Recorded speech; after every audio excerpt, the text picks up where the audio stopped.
पिक्चरालाच म्हणता मी एकत्र जाणार, हा प्रश्न आमच्या खरं महिलांनी करणं गरजेचं आहे असं मला वाटतं. खरं तर नुसतं बेटी पढाओ बेटी बचाओ म्हणून जमणार आहे. बेटी पढाओ बेटी शिकली की, पण बेटी वाचली कुठं, हा विचार आपल्याला करणं गरजेचं आहे.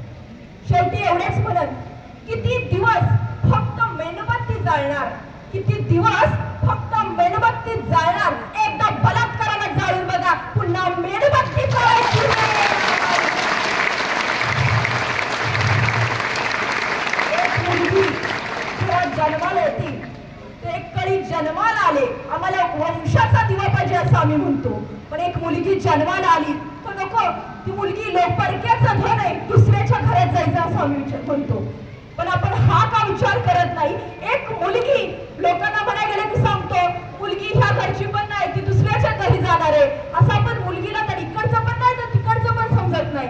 पण खऱ्या अर्थाने एक आई बाबाच्या दृष्टिकोनातून जर बघायला गेली तर मुलगी म्हणतं त्यांचं सर्वस्व असतं, असंच आपण म्हणतो ना, म्हणतो